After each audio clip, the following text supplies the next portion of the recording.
All right, welcome everybody. We're so glad to have you.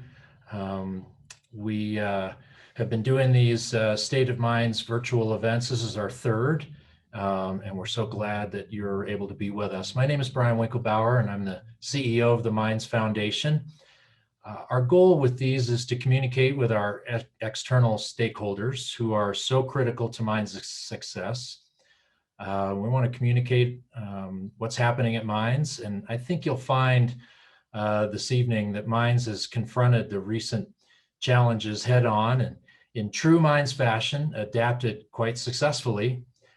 We found solutions and remained true to our mission, which is to educate well-prepared engineers and scientists and generate solutions to problems that will benefit industry and society. While we are all probably a bit fatigued from Zoom, we're really fortunate to have this platform to reach a larger audience on a little bit more of a personal level. So today you'll hear from university leaders, including a terrific student leader, who will each provide some brief remarks. And we've left some time for questions immediately following those remarks. Please feel free to ask a question through the Q&A function, which is at the bottom of the Zoom screen, and we'll do our best to answer as many of those as possible in the time we have together. If we don't get to your question, we're committed to following up with you individually at another time. So thanks to all of you who submitted questions in advance, very helpful. And hopefully we'll be able to cover many of those questions during the initial remarks by the panelists. So to start it off, welcome President Paul Johnson. Well, thank you, Brian. And thanks everyone for being here with us tonight. It's always fun to do these. I'm going to keep my remarks pretty brief because I like them when we get to the question and answer part. That's a lot of fun. I was looking at the attendees list. Wow, we've got representatives from all over the Minds community here from you name it. We've got alumni on here, former trustees, faculty. We got something of everything in the attendee list. So it's great to have all of you here. I of course have my aspirational background up today. This is what I wish it looked like in Golden. And unfortunately we're still kind of more in this mode right now. But winter doesn't seem to want to let go quite yet for spring, but we're looking further. I can hardly believe that we are about 3 weeks out from finishing up the 2020-2021 school year. I think back to how things started and how things have gone, and just very much as Brian said, I could not be more proud of Minds and everyone in this community and how they have handled these things. We went into this year with a few primary goals, and that was to make sure we were going to provide opportunities for all of our students to continue to advance toward their degrees. We wanted to keep the campus safe, and we wanted to offer as much of our signature hands-on and in-person education as we could. It wasn't easy. I think most of you know, many schools sort of punted. They went fully remote. They canceled their spring breaks. They've even canceled their graduation ceremonies because really that was the easy thing to do. We kind of went the more difficult route, in-person living and learning. We had a real spring break. Believe it or not, even in the middle of a pandemic, we were able to have E-days, and got some friends over here in a pirate boat or whatever going down the creek when it was, I think, 26 degrees outside.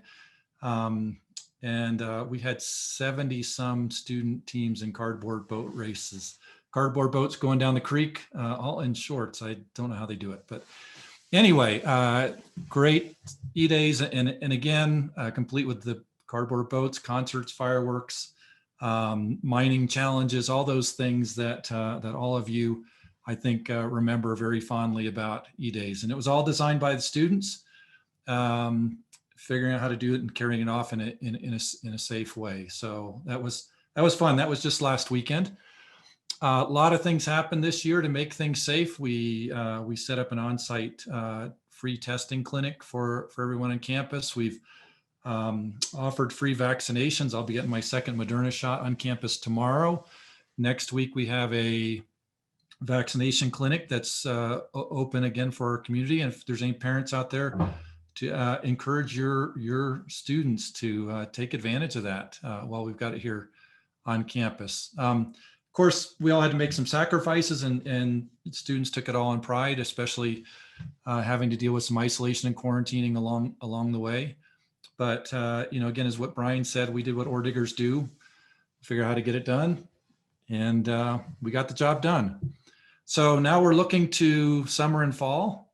Fall, the plan is fully in person, sort of back to normal. Summer is going to be a transition with full field sessions taking place. So we're really excited thinking about fall again. Again, we hope we get to see all of you on campus coming out for a football game or homecoming or whatever else. But yeah, fully in-person experience is what we're planning for, with the summer being a transition.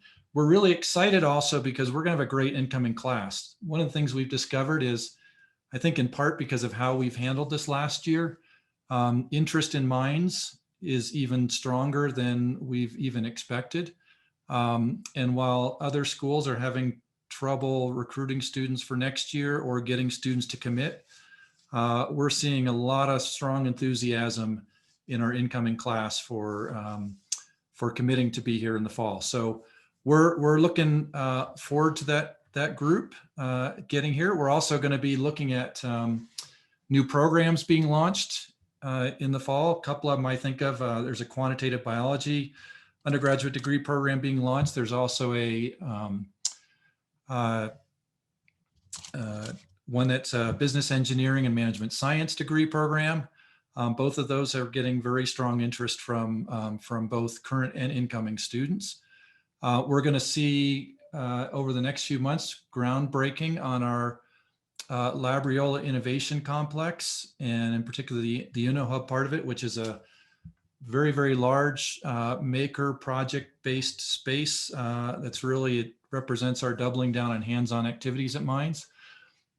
We hope to be launching the Beck Venture Center construction this summer as well, which will complete out our entrepreneurship and innovation ecosystem at mines, which is something I think is going to be the highlight of every student's experience, and certainly student tours, and lots of other really neat things going on. You're going to hear more details about these things from other leaders at mines, so I'm just going to leave it very high level for now.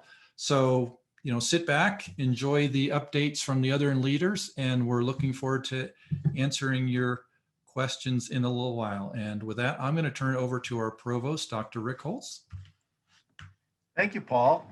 And thank you all for being here. Welcome. It's a great pleasure to have the opportunity to update you on some of the great things that are going on at mines. So this spring, as President Johnson indicated, we've had very strong interest in from students. We have 180 more enrolled students, both that's a combination of graduate and undergraduate this spring than we did last spring, which is a great testament to the quality of the education at mines and the great work that we've done under these very difficult circumstances. Just to let you know what we've been doing this spring with regard to instruction, greater than 76% of all of our sections have some in-person component to them. All labs, design courses, and recitation sections are fully in person, and many of the lecture classes are either hybrid, so a combination of remote and in-person, or fully in person. We prioritize junior and senior sections this spring to be in person. We want to give our graduating seniors every opportunity to be on campus and have in-person classes as they're finishing out their time at mines. And of course, we also prioritize hands-on learning, project-based learning, and team work and functioning in teams in these projects. So all the things that make mines a great place to go to school. We're still following the CDHE guidelines and CDC guidelines, so people are wearing masks indoors. We're still social distancing at 6 feet and taking all the precautions necessary. But and faculty continue to teach in multiple modes, so both in person and remote, in order to accommodate those students that may get sick or have other issues and not be able to attend class. Overall, we've had very positive feedback from students and very few issues. this semester, we implemented a help for faculty called the JEDI program, where we've installed students in classrooms to help them with the remote students and utilize the IT infrastructure. So all those things have worked quite well. As President Johnson said, field session is on for this summer. We're very excited about this. Every field session program has written a COVID-19 plan so they can offer their field session safely. We have trips planned to Utah, Wyoming, Oklahoma, and of course, there'll be trips out in Colorado and other things on campus. So, and there's a vaccine clinic, as President Johnson said, at the end of this month, which will allow students in field session and those who are taking summer courses on campus to be vaccinated at the very beginning of the start of summer session. So we're very happy about that. For fall semester, we're planning fully in person. We've made that announcement. There will be no remote offerings at the undergraduate level. So we'll be fully back to in-person lectures, labs, design classes, recitations, and we're very excited about that as well. And of course, making sure we have interactive teaching methods we're utilizing and project-based learning and teamwork, central things to a Minds education will all be in full force. We've also added several new programs since we met last fall. As President Johnson said, the bachelor's degree in business engineering and management science, along with a bachelor's degree in quantitative bioscience and engineering. That's the first biological degree to be offered at Minds. Both of these bachelor's degree programs are built on that same foundation that every major at Minds is built on, with the 4 semesters of math, physics requirement, chemistry require, econ, design, ethics, human nature, etc. So they're designed and built like every other major at Minds with the same rigor. So we're very excited about those 2 new majors at Minds. We've also added minors in aerospace engineering, quantum engineering, space mining, and in teaching. And we added a graduate certificate and professional masters in analytical geochemistry. These degree programs are on top of those that I mentioned last time we met, which were 19 graduate certificates and 6 graduate MS non-thesis masters or PhD programs that launched in the fall. So we have a large variety of new programs for students that are attracting great interest from across the area and both nationally and internationally. The last thing I'd like to just update you on is our faculty searches. We did a little something different this year at Minds. We established four clusters, and we're hiring 4 faculty in each cluster. The clusters are built around areas where we have strength, but we wanted to add additional strength or new areas that we believe will be very important research and scholarly areas that Minds can be the leader in going forward. And these areas are computational sciences and data analytics, advanced manufacturing and materials, quantum information, electronic materials and devices, and renewable energy systems. This is all focused on Minds at 150, and the feedback thus far from the search committees and the faculty is that we have some incredibly outstanding candidates, better than in other years that we've searched. And so we're very excited with being able to add potentially 16 new colleagues to our tenure track faculty ranks. We have another 16 non-tenure track faculty that we're also searching for to help with our teaching mission. So overall, it's a very exciting spring semester, and we're looking forward to finishing strong in these last couple weeks before finals. So with that, I'll turn it over to our Chief Financial Officer and Executive Vice President, Kirsten Volpe. Thank you, Dr. Holtz, and welcome everybody. Thank you for being here tonight. I'm going to give you a brief update on how we financially were able to meander our way through the pandemic, as well as expand on a few of the facilities that President Johnson mentioned. So we've been balancing between losses and revenue, predominantly from our state funding this year, but also revenue losses that directly came from the pandemic, and essentially our drop in housing revenue, conferences that we support, as well as continuing education.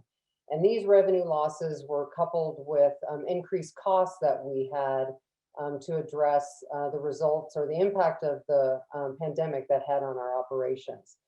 So what we did, along with cutting our operating costs to address many of these revenue losses and increased costs, We also received some one-time funding from the federal government for stimulus funds that really helped to manage through that gap of our funding loss and help our financial position.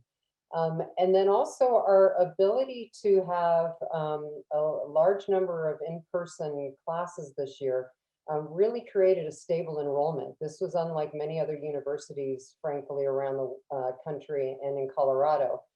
So our stable enrollment really played an important impact on our financial stability. And we were able to, from our own funds, support the students this fall with specific financial aid support for and related to COVID, because we knew students were coming in with a much greater need than they were before.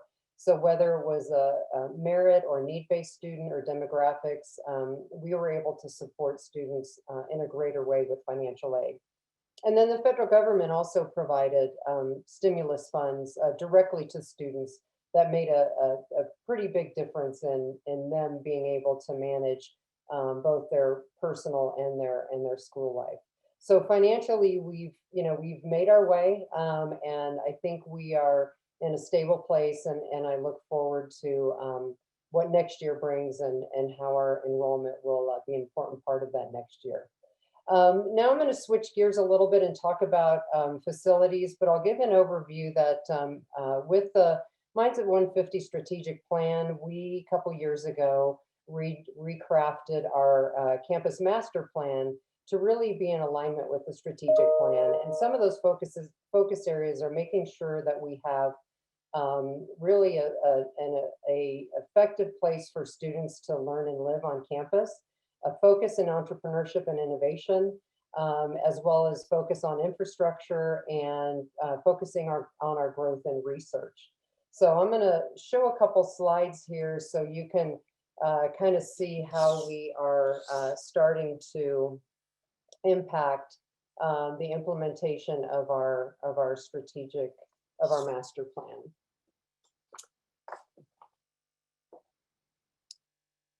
So student housing, so phase one build out of our master plan. This last fall, we were able to put in place about 750 new beds for students. So this really allowed us to be able to provide a capacity for all of our freshmen who wanted to live on campus, as well as to start to provide capacity for our sophomore students who wanted to live on campus. So those are both two new great residence halls that are really serving the needs of our students. Infrastructure is a big part of our master plan, and parking is not faint of heart and is an issue on every college campus. And so we put together the first Mines parking garage, and it is 700 spaces. It wasn't used very much this year with the pandemic, but we look forward to next year and hoping that it is something that we can see full most of the time. The Mcniel Center for Entrepreneurship and Innovation.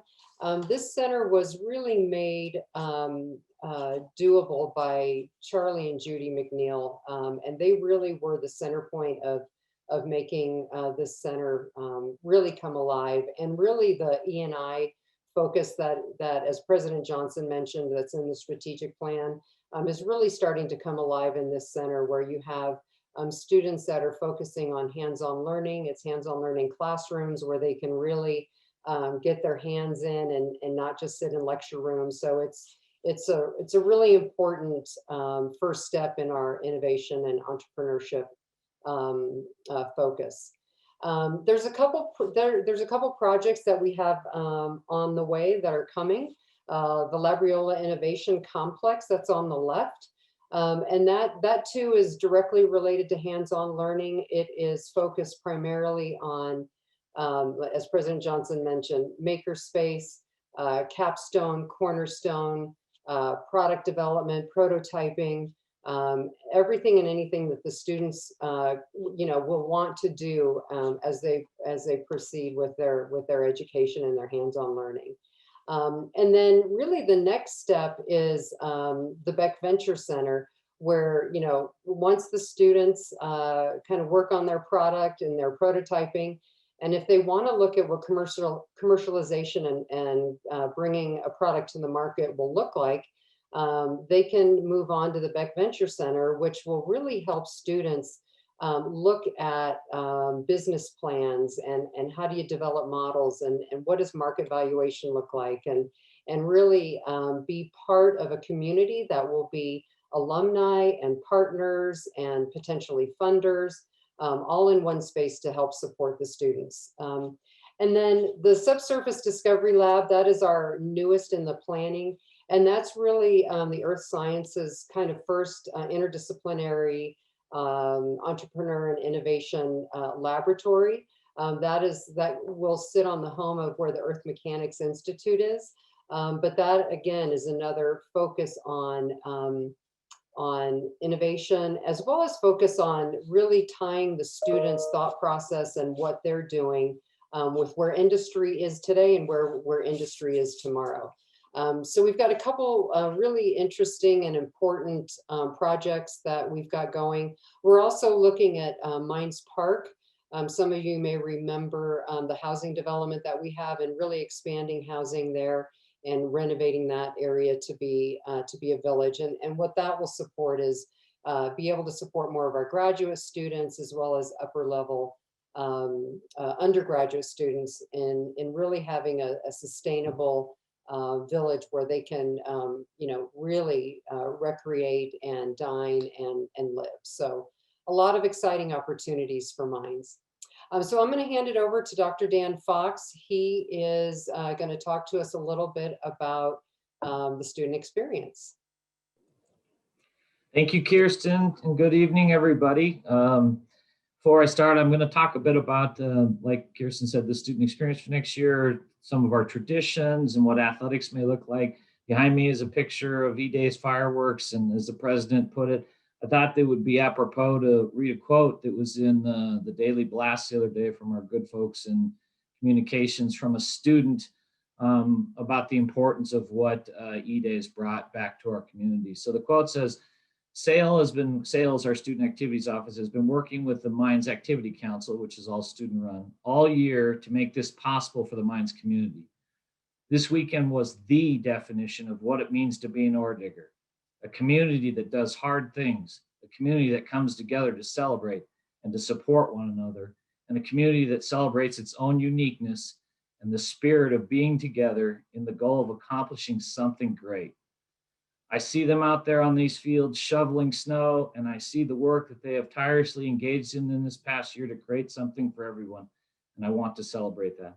That's an epitome of how great our students are, and that is a great way to encapsulate everything that happened with E-Day. So those of you that remember it, it was a great one, albeit different, and hopefully you'll be able to come and celebrate with us again, because we'll be doing it again next year. So as was alluded to by some of my colleagues, our current plan is to provide fully in-person living learning experience with pre-pandemic use of facility capacities as much as safely allowable for next fall. From my perspective, unfortunately, student life can't make these decisions exclusively or autonomously. We have to look at these events and contemplate them from all sides in a holistic matter and a community-wide lens. And I just generally wanted to thank everybody for your understanding and patience in advance of those decisions and any possible augmentations that we have to make along the way. But you know what our goals are, and we're going to shoot hard for those. Some of the examples that are underpinnings of supporting these in-person efforts for the student experience next year, we've already scheduled 6 summer launch program dates. Ore Digger Camp is well underway in terms of planning. There's a very good likelihood that we're going to actually do Ore Digger Camp on campus this coming fall, which actually is a very, I think, wonderful and unique opportunity to bring almost all the ore diggers together at once and as one. And I think that's pretty powerful. We are planning a tradition of doing the M-Climb in the old way, as opposed to what we did last year, which was a neat innovation as well as our fall kickoff events and our onboarding activities. So our program focus will be predominantly on students first and foremost, but parents and alums and interested parties and donors, there may be opportunity for you to lend a hand and to assist with some of those events or convocation and Ore Digger Camp and other things. So stay tuned. We may be reaching out to you to ask you to come participate and assist. Academics, I would say, or excuse me, athletics, the competition normalcy is starting to look very promising, particularly since fall sports are mostly outside, other than volleyball is an exception. As I think the president alluded to, our first home game will be on September 6th or 2nd at 6 p.m. We're going to be doing a night game hosting Western Oregon. Homecoming is slated for September 30th through October 2nd. So stay tuned. We still need to get some additional guiding information about athletics, and I can talk a bit about that more later in the Q&A, as we have to work with obviously the NCAA and the RMAC conference as well. I think one benefit that I've really learned and my staff has learned from this last year and having to pivot that's really positively impacting the out of classroom experience and the learning that goes on outside is that we've really evolved through this COVID disruption. Moving forward, I believe there will be many more opportunities in different modalities and more modalities than we've ever had for the student experience, whether that be professional development, leadership opportunities, and all the exciting things relative to the Minds at 150 initiative. And our campus is excited about that. And I know my staff is very excited and it's motivating. So I think there are some positives that come from this. Last couple of things I wanted to say is I wanted to say a very hearty thank you for the rousing success that just occurred recently. We had a Blasters Basket food drive, which is our food bank for students that have food and housing insecurity. And I want to give a specific shout out to any of you that are out there that are members of the alumni board or the foundation staff. The marketing that went on, the coordination and leading this charge ended up being the largest single collection of food and other sundry items that were provided in all my years at Minds in one single event. And so I just wanted to make sure that I underscored that. And I would tell you that it couldn't have come at a more critical or needed time. Your generosity truly makes an enormous difference, particularly as we enter the last part of, and the toughest part of any school year. That last stretch is tough. And unfortunately, there's more significant need than any of us would like to imagine through this COVID era. So I just want to make sure I said thanks. I also want to say again, thank you for anybody who has contributed to the Student Emergency Fund. That's another way we help supplement student need in a variety of financial ways.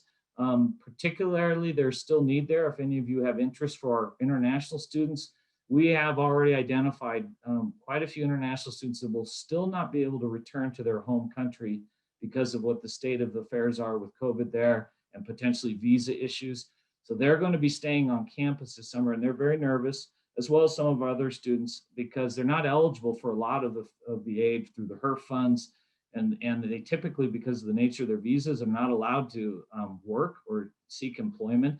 And so that emergency fund would really, we've utilized it heavily and we continue to do so. So anyone who wishes to contribute, please do so. And those that you have, thank you. It has done a world of good beyond even what maybe you could have imagined or saw. So you've really done some good things, and we've done a lot of good things with your generosity. And I know that that's important because our current ore diggers are very cognizant and appreciative of that. And they understand that, and they will remember that. And I believe they will carry on in that same tradition that you've laid the groundwork for as donors now and as interested parties. And so that's a great example that you've set and led. You've not only helped, but you've set an example. So it's my distinct pleasure to introduce our student speaker tonight. It's Kat Tulman. She's a senior majoring in chemical engineering with a minor in McBride Public Affairs. She's also a member of our track and field team, where she competes in the throws, which are the shot, the disc, and the hammer. And she also represents our student athletic advisory committee for the track team. I noted that this past weekend, when we hosted the Kit Mayer Classic at Sturmel Track and at Crouch Field Complex, that Kat had a very good weekend from my perspective. So I'm thrilled to announce that she posted an NCAA provisional mark this weekend, which means she qualifies for nationals. She threw 13.92 meters, which I grew up in the era where I was between metric and English, so I don't know what that means, but it means 45 feet, 8 inches. in the shot put. So congratulations, Kat. She ranks now in the top 25 in the country, third in the Ore Digger all-time record book. And outside athletics, she's also the president of Blue Key. She's a member of Pi Beta Phi sorority.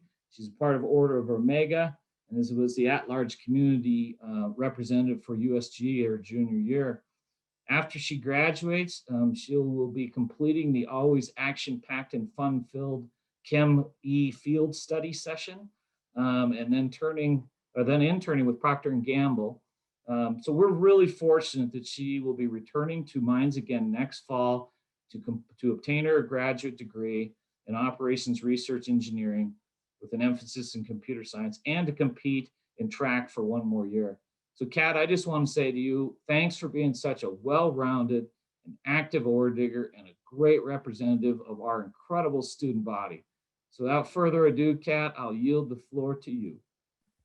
Wow, thanks for the great introduction, Dr. Fox. Without all of my friends in all these different places, I definitely wouldn't have gotten as involved in mines. So I'm really grateful for that.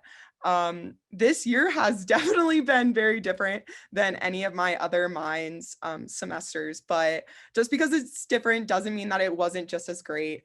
I actually have found that COVID made me appreciate mines and my friendships at mines so much more, and not really I don't take advantage anymore of all the activities that are provided to us by mines and just the community. So it's been incredible seeing what we could do this year. So the modified M-Climb was it was definitely different, and I'm excited to see the regular M-Climb return next year, but it was awesome to still provide that experience for freshmen. From a Greek life perspective, we still had recruitment, and we got to have an in-person bid day, which was so much fun. And so basically just whenever we could, we would take the opportunity to be in person, but when we couldn't be in person as ore diggers, we always adjusted. And it's just been an incredible experience. So yeah, I guess we can get to the Q&A. All right, Kat, thank you so much. Kat is a terrific example, representative of our student body, and is a great example of why we all love what we do. And so Kat, thanks for being here, and we'll come back to you to help answer a few questions. So as Kat said, we'll answer some questions here, and thank you to all of you who have submitted those questions, always just like ore diggers, asking really good, tough questions. Thought maybe since there's so many there's so much interest in vaccines and the impact that it'll have on the experience and campus life next fall, we might just address that first and foremost. Paul, do you want to maybe bring Peter into the fold here, or? Sure. I thought we agreed that Kat was going to ask every question that was asked tonight, and we just no. But no, yeah, I think Peter would be a good one to answer this question, and I'll fill in if there's anything need to be after that. So Peter Hahn is President's Office Chief of Staff. Peter, as I introduced him to students at E-Days last week before they threw a cream pie in my face, I introduced him as a Mr. COVID. We would not have made it through this year without Peter. Peter's the one who set up the free testing clinic for us. He's the one who arranged for the free vaccination on campus. He's the one who's been working with our COVID response team. He's, like I said, we would not have made it through this year in the way that we did without Peter. So with that, Peter, you want to provide an answer to that question? Sure. Thanks, Paul. So right now, at this time, we're not requiring vaccines or mandating vaccines for the fall semester. We are definitely strongly encouraging vaccines, and we'll continue to strongly push out the messaging on the importance of vaccines for us to get back to the plans that the president, the provost, and others have laid out for what we want to accomplish.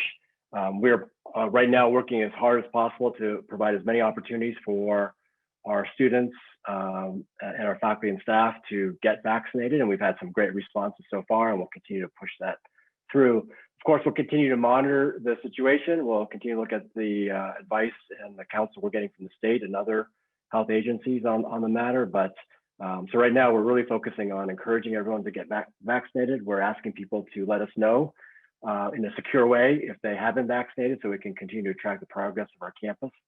And like I said, we'll continue to monitor how things go. Thank you, Peter. Peter's done incredible work to help minds navigate these challenging times, and we wouldn't be here without his incredible leadership. So thanks, Peter. Melanie Westergaard asked a really good question about the entrepreneurship and innovation ecosystem. Melanie is the director on our Awesome Minds Alumni Board. So thought that we might take the opportunity to expound a little bit on some of the great things happening there. Kirsten provided a nice overview of some of the facilities where the activity will be housed. Paul, you want to jump in and provide a little bit more context there? Sure. Hey, Melanie, thanks so much for the question. We miss seeing you on campus, and thank you so much for all that you've done over the years for helping us to attract and support amazing women students at Minds. So the big picture for the entrepreneurship and innovation ecosystem at Minds is basically it starts the day the students walk in the door, and it is connected to them all the way to the point where they're graduating. So, for example, Kirsten showed you a picture of Mcniel Hall. In Mcniel Hall, which is on the front of the new parking garage, there are specifically design-built project-based classrooms where the cornerstone classes take place. So all the freshmen take their cornerstone design class in those classrooms. And the Mcniel Center for Entrepreneurship and Innovation is not a physical thing, it's a programmatic thing. And that program works with the Cornerstone program to introduce the students as freshmen to principles of entrepreneurship and innovation. That program also works with the capstone classes, which is what all the students do in their senior year, to help infuse entrepreneurship and innovation principles and knowledge and experiences through there. In between, the Mcniel Center also connects students to hackathons, entrepreneurship competitions, and can connect them with advisors and, in fact, a very large entrepreneurship and innovation alumni special interest group. So the Mcniel Center for Entrepreneurship and Innovation is kind of the program that goes along with connecting all the academic experiences and extracurricular experiences students have to entrepreneurship and innovation. The Labriola Innovation Complex is the place where project teams will meet, and they can work on prototyping, both physical and virtual. So there's actually software prototyping space in there, as well as maker space and 3D printers and all those kinds of things in this space. It's going to be really the envy of all other engineering schools out there when you see it get done. In that same complex, there's facilities for very large projects like the Formula One race car team, the Hyperloop team, all those kinds of things. So we've got this sort of complex that's got the classrooms, the maker spaces the students can use, and the Mcniel Entrepreneurship and Innovation programming there. The other side of campus is where we will be building the Beck Venture Center. And the Beck Venture Center, as Brian and Kirsten have both said, is the place where you go to take your idea, your product, your concept, your idea for a company, and you make it reality. And so there'll be folks in there and programming there that will help you be able to do that. We're currently in discussions with a couple folks connected to alumni and others that we will very likely have venture funds housed in that Beck Venture Center. So these will likely be multi-million-dollar funds that can provide early stage startup support for companies coming out of Minds, including companies formed by alumni who also work through the Beck Venture Center. So there'll be, we'll have support for all these things, and for students as they're starting off through graduation. We also have a way that alumni can come in and get engaged, and we will help them start up their companies as well through all these activities. So that's just a real quick overview. Hopefully you can see that the sort of the facilities and the programming and everything fit together. I will say this is something students are very excited about. They're supporting, much of the facilities are being supported by donors, but the students themselves are supporting a quarter of the cost of the Labriola Innovation Complex. They decide that was a high priority for them. And we're excited to see that all going. Thanks, Paul. Might ask Kat to jump in here and give your perspective of students on how excited you are for some of the new programs like the Business Engineering and Management Science program and the E&I ecosystem that Paul just talked about. What's the student perspective there with some of these new things coming online? Yeah, I mean, the students are super excited. A lot of times at Minds, there's a lot of different diversity in engineering, but then there's always one little area that we're like, oh, we wish we had more of. And so the administration has been really awesome in listening to our perspectives and seeing what we want. And so the business, like a lot of Mind students during this pandemic have started their own businesses. I feel like they had more time, and so they were able to look at different areas and different opportunities that they wanted. And so the new business degree is like super exciting because it's able to combine what they already know in engineering and put it to like practical use in today's day and age. I know from a chemi perspective, everyone's super excited about the quantitative bioscience. We've been wanting bio for so long, and a lot of people go into biomechanical or biochemistry or biochemy, and they love the bio aspect and just really want more of that. And so all the new degrees, the Mind students are really excited about, and it just seems like it's retaining a lot of my friends that would have left other places but decided to stay because of these new degrees. So it's really exciting from our perspective, at least. That's great. Appreciate that. Let's a lot of good questions, important questions about diversity, inclusion, and access. And there's a lot of activity on campus, and the students are, of course, actively involved in those efforts. Might hand it back off to Paul to give a little bit of an overview of the efforts there. Sure, and I'm going to start off by saying I can't fully do justice to the extent and breadth of the effort that's taking place in this area in a short time frame. What I will do is I think one of us at some point will put in the chat or the Q&A or somewhere in here a link to our annual report that's just been produced, focused on diversity, inclusion, access, and our progress towards meeting our goals and all the efforts and activities and groups on campus, as well as alumni that are involved in helping us meet those goals. It's an amazing report. I'm really proud of what's in there, and it's Minds people like it because it's full of data and you can see what's really going on campus. So I encourage you to take a, if you are interested in what's going on in diversity, inclusion, access, and equity, please take a look at that report. That will really give you a big picture. Just real briefly, our strategic plan goals are we want to be attractive and accessible to students from all backgrounds. So no matter where you grew up, no matter what high school you went to, if you are interested in STEM, if you have a passion for Minds, if you've kind of got that work ethic and everything else that is what makes people successful at Minds, we want you here. And we don't want the fact that your family had a low income, or you grew up in a very rural community, or whatever your background is, that we don't want that to limit you coming to Minds. We also don't want that to create a condition where Minds is somehow more difficult for you than it is for everybody else, right? So we want to attract students from all backgrounds. We want their experience at Minds to be equivalent, and we want them all to have the same opportunity to get a great Minds degree and to go off and have that really change the trajectory of their families for generations to come.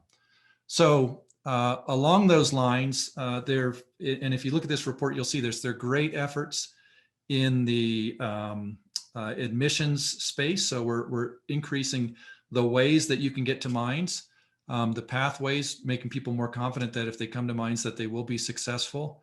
We're developing communities and a scholars community platform that supports students from all backgrounds to be successful at Minds.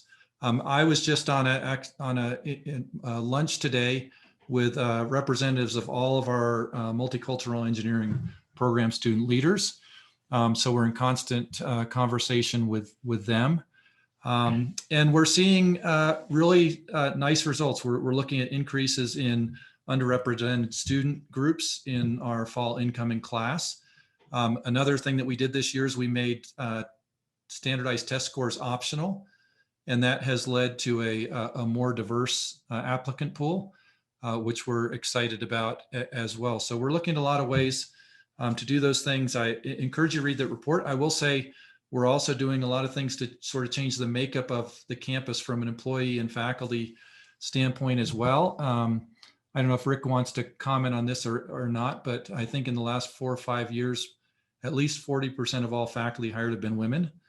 And you can, that's getting to be more and more noticeable across campus. I'm going to kick it back to Kat for a moment, because I think she can give the sort of student perspective on efforts and really the students' passion for this topic as well. Yeah, it's been, especially over this past year, just the information that has been accessible and shared throughout the student body has been awesome. And what I've seen is this like inner club support for the multicultural clubs, and really supporting their stories and their experiences at Minds and listening and learning from it. And so it's been awesome to see my friends be involved more in DI&A, and just like the campus community have this really big push.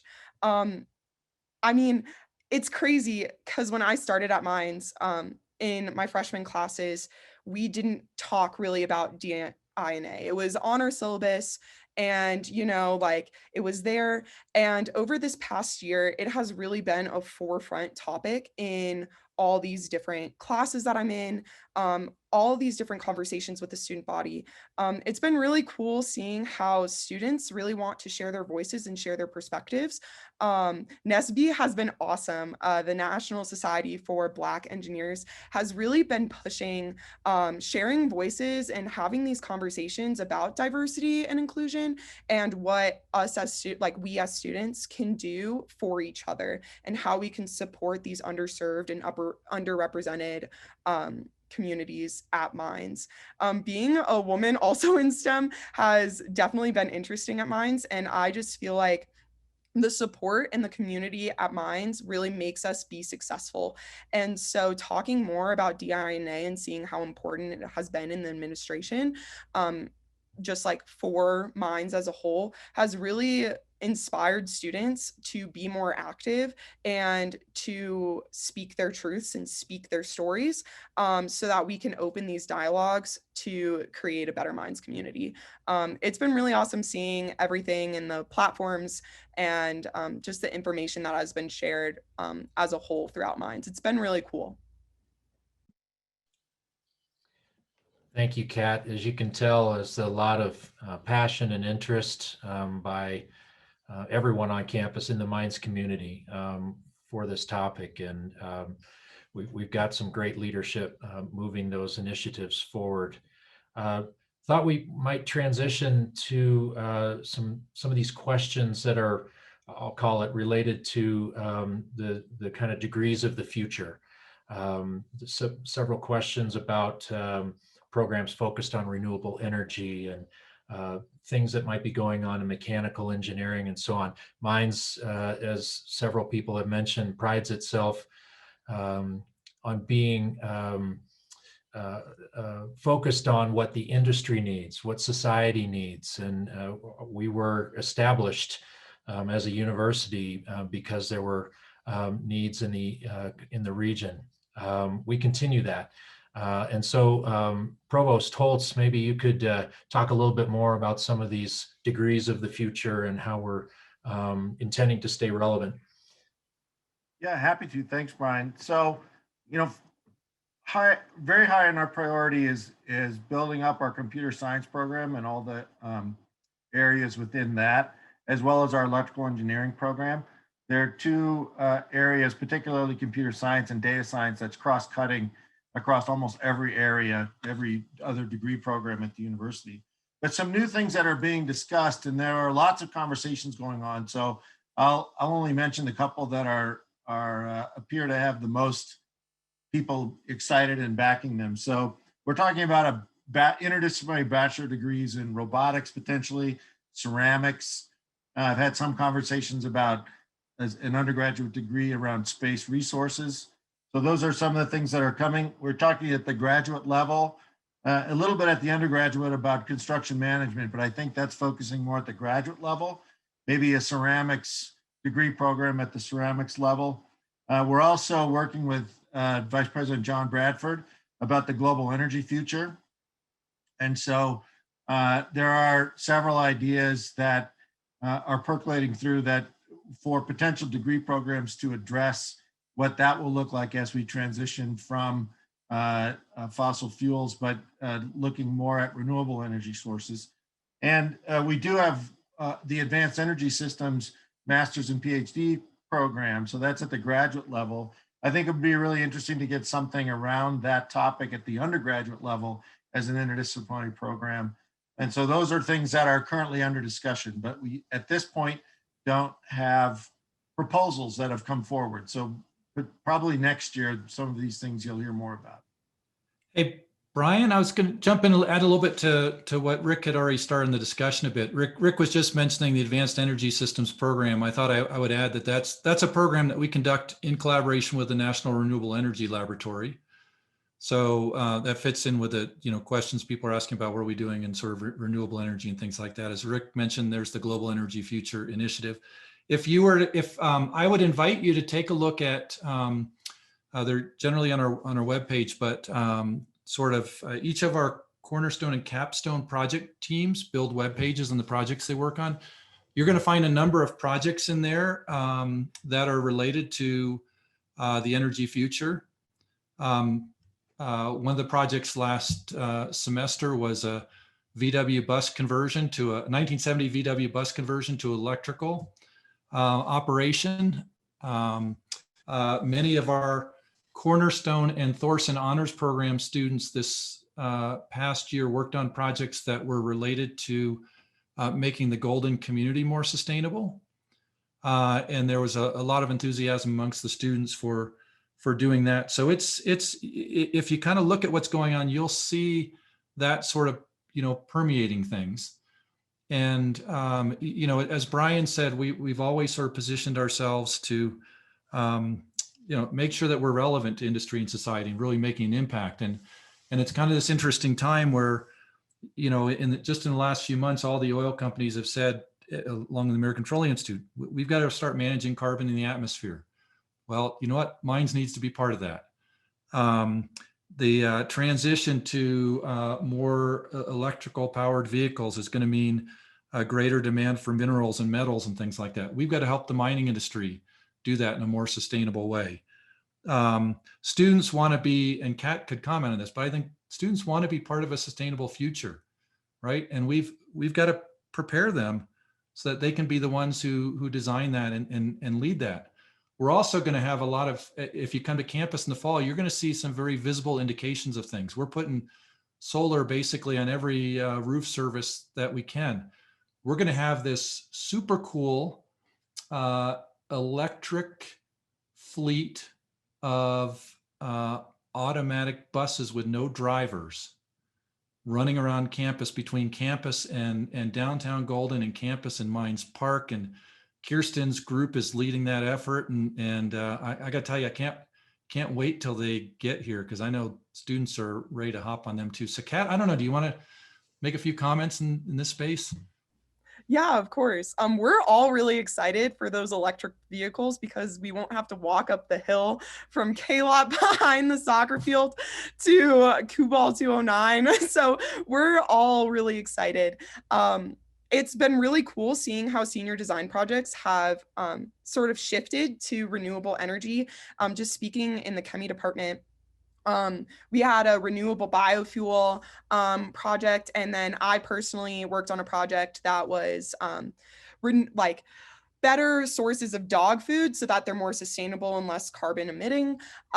It's been pretty cool. I know that we now have the Mines Greenhouse, which is also combating food insecurity on campus, trying to sustainably produce produce for mines. Mine students are super passionate about the environment. I see people hesitate before throwing their Starbucks cup in the trash and trying to find the closest recycling bin. It's been pretty cool. And we all really want to impact society in a positive manner. And a lot of us see renewable energy and finding new ways to do things as part of impacting that. And so students are really excited about Minds taking the charge to introduce renewable energy and for us to all be a part of it. And Brian, I should probably say, and Kirsten can confirm, the company that we're working with that's going to have the little auto electric vehicle system has a lot of Minds alums in it. That is awesome. That is something to look forward to, and we're all really excited about those initiatives on campus. Thought maybe we'd end talking a little bit about career and professional development. A few questions about, especially going through the pandemic, how have career services been impact for students? But Mines has always prided itself in alumni. You've established this legacy of being extremely well prepared to hit the ground running and to make an impact. And it's no different today. And we're building on that legacy. And our career services department under Dan Fox's leadership is incredible. A lot of cool things going on in that area to ensure that we're preparing students for the future. Dan? Thanks, Brian. Yeah, it's been, like a lot of things, a really interesting year.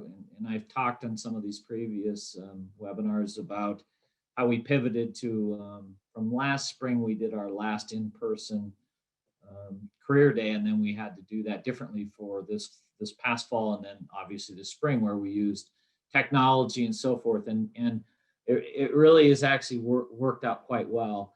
What I did notice when we were worried about in the career services area was around November, December, even into January, there was a dip in terms of working with companies relative to employment, and as well as with internships particularly. And we've actually seen that trend really turn around pretty well. We're very fortunate.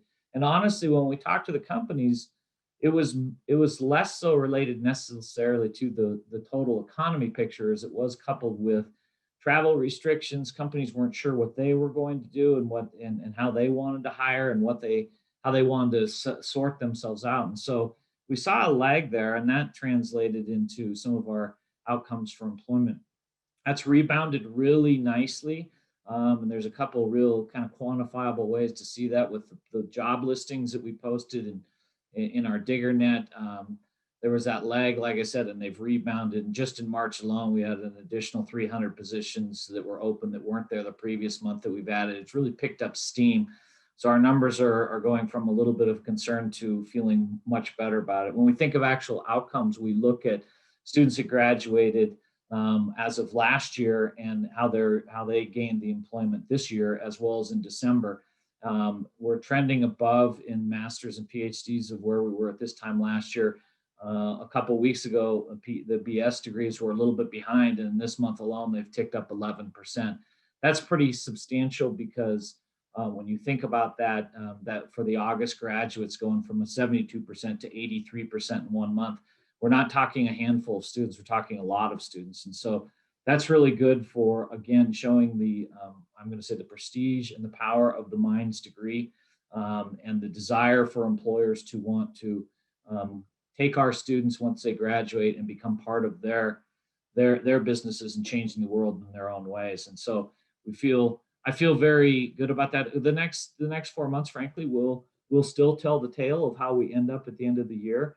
But I'm confident and feeling good about it with what's happening in terms of where we're moving with vaccinations and those types of things as well. With the professional development side of that, we had a presentation today that one of my staff members, Dr. Colin Terry, presented, and he's working in the scholar areas, but also with professional development of students. And one of the challenges that we found, and I think he's doing a great job, is that typical of Minds, there's a lot of folks doing things where they rolled up their sleeves, had a great idea, and are making it happen. And part of what he's doing is he's looking at these things and saying, okay, how do we pull these things together in some coherent way? And then how do we take these wonderful things that are happening, individually and then have them be in collective? So we get that compound interest, we get that power, we get that synergy, we get that excitement, and we get that innovation that comes from that. And then we find ways to expand that. And our aim is for that to be for every student across the institution, that there are multiple pathways so they can choose something that really resonates with them, that really fits with their passions and their desires. And if that doesn't work, then they move on to something else. So there'll be lots of those pathways. And we're well on our way with that. And I think this next year, the students will return, and those that are new will have opportunities that just didn't exist before, in a way that that we had to kind of sort and get those things identified in the right folks. And we're working very closely with academic affairs and their initiatives on that as well, in a way that is new and exciting. So I'm pretty pleased with where we are with that. I'll stop there, Brian. I know we got to watch time.